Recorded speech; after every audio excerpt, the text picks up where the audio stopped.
새로신기의 성도 여러분, 안녕하세요. 요한복음으로 여름나기 둘째 날입니다.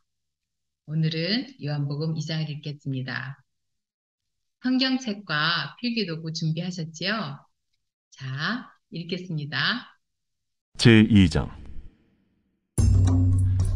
사흘째 되던 날 갈릴리 가나에 혼례가 있어 예수의 어머니도 거기 계시고 예수와 그 제자들도 혼례 청함을 받았더니 포도주가 떨어진지라. 예수의 어머니가 예수에게 이르되 저들에게 포도주가 없다. 여자여, 나와 무슨 상관이 있나이까? 내 때가 아직 이르지 아니하였나이다. 그의 어머니가 하인들에게 이르되 너희에게 무슨 말씀을 하시든지 그대로 하라. 거기에 유대인의 정결 예식을 따라 두세 통 드는 돌 항아리 6이 놓였는지라. 예수께서 그들에게 이르시되 항아리에 물을 채우라. 하신즉 아귀까지 채우니 이제는 떠서 연회장에게 갖다 주라.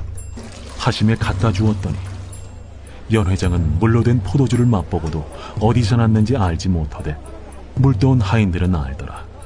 연회장이 신랑을 불러 말하되 사람마다 먼저 좋은 포도주를 내고 취한 후에 낮은 것을 내거늘 그대는 지금까지 좋은 포도주를 두었도다.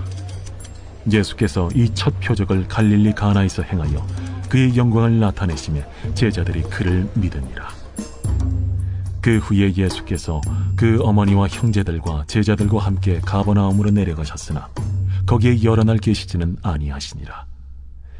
유대인의 유월절이 가까운지라 예수께서 예루살렘으로 올라가셨더니 성전 안에서 소와 양과 비둘기 파는 사람들과 돈 바꾸는 사람들이 앉아있는 것을 보시고 노건으로 채찍을 만드사 양이나 소를 다 성전에서 내쫓으시고 돈 바꾸는 사람들의 돈을 쏟으시며 상을 엎으시고 비둘기 파는 사람들에게 이것을 여기서 가져가라.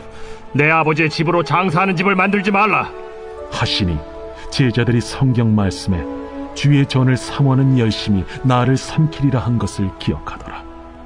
이에 유대인들이 대답하여 예수께 말하기를 내가 이런 일을 행하니 무슨 표적을 우리에게 보이겠느냐? 너희가 이 성전을 헐라. 내가 사흘 동안에 일으키리라. 이 성전은 46년 동안의 지었거늘 내가 3일 동안에 일으키겠느냐? 그러나 예수는 성전된 자기 육체를 가리켜 말씀하신 것이라. 죽은 자 가운데서 살아나신 후에야 제자들이 이 말씀하신 것을 기억하고 성경과 예수께서 하신 말씀을 믿었더라. 유월절에 예수께서 예루살렘에 계시니 많은 사람이 그의 행하시는 표적을 보고 그의 이름을 믿었으나 예수는 그의 몸을 그들에게 의탁하지 아니하셨으니 이는 친히 모든 사람을 아시며 또 사람에 대하여 누구의 증언도 받으실 필요가 없었으니 이는 그가 친히 사람의 속에 있는 것을 아셨음이니라.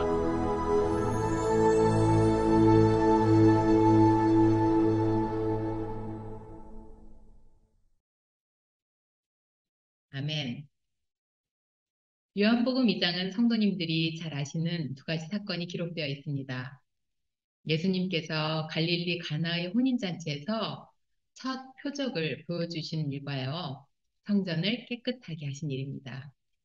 저는 그 중에서 가나의 혼인잔치에 대해 묵상했습니다. 예수님께서 공생애를 시작하신 지 사흘째 되던 날 갈릴리 가나의 혼인잔치가 있었습니다.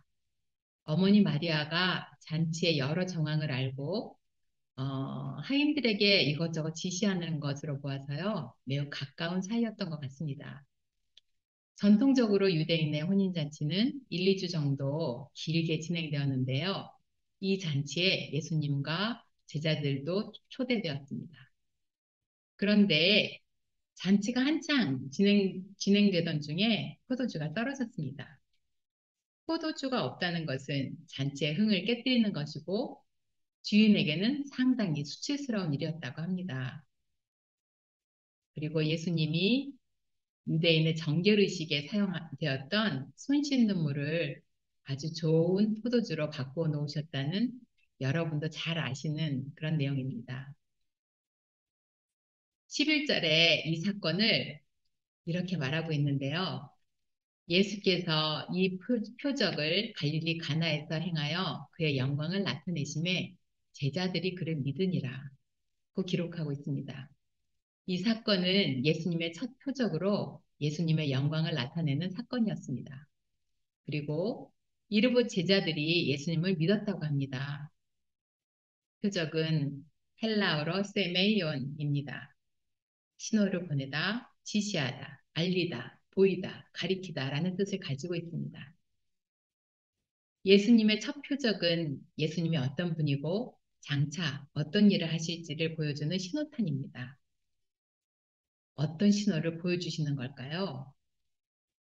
먼저 든 생각은요. 예수님으로 인해 우리가 얼마나 풍성하고 즐거운 하나님 나라의 잔치를 경험할지를 미리 보여주시는 것 같습니다. 잔치에서 포도주가 떨어졌다, 포도주가 없다는 이 상황은 얼마나 당황스러울까요? 마치 마르고 지친 현실 앞에서 어쩔 줄 몰라 당황하고 헤매고 있는 나의 모습, 우리의 살아가는 모습 같아 보였습니다.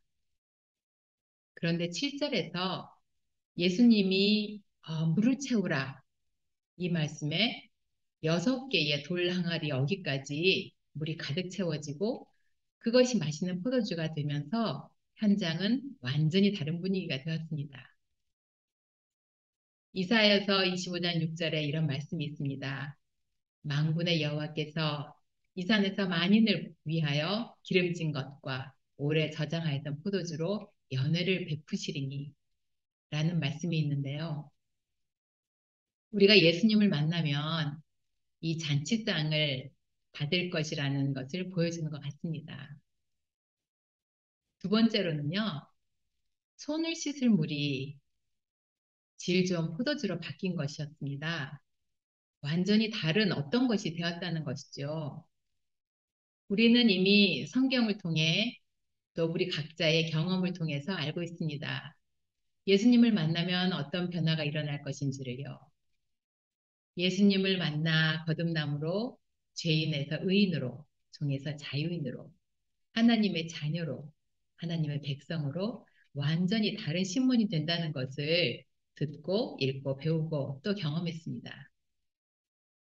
가나의 혼인잔치 사건이 예수님을 만나면 이렇게 될 것이라는 표적이라면 나에게도 당연히 일어나야 하는 사건이라고 생각했습니다.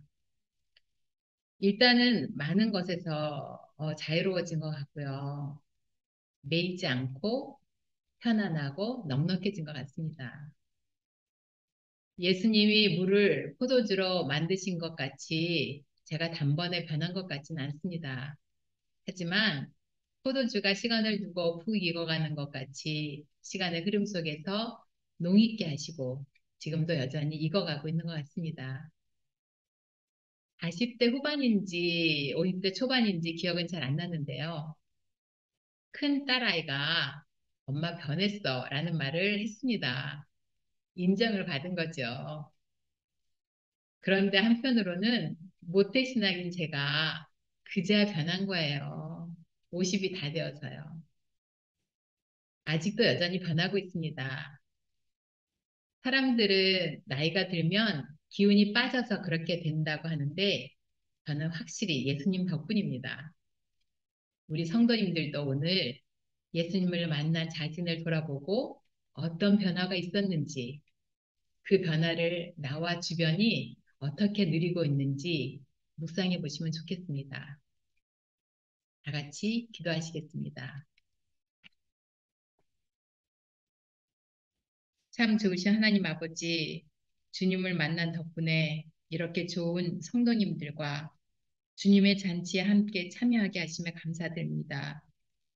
오늘의 삶이 주님을 닮아 익어가는 시간이 되게 하시고 그 변화를 통해 나 자신뿐 아니라 주변 사람을 모두 함께 행복을 누리게 하는 그런 시간 되게 하여 주시옵소서.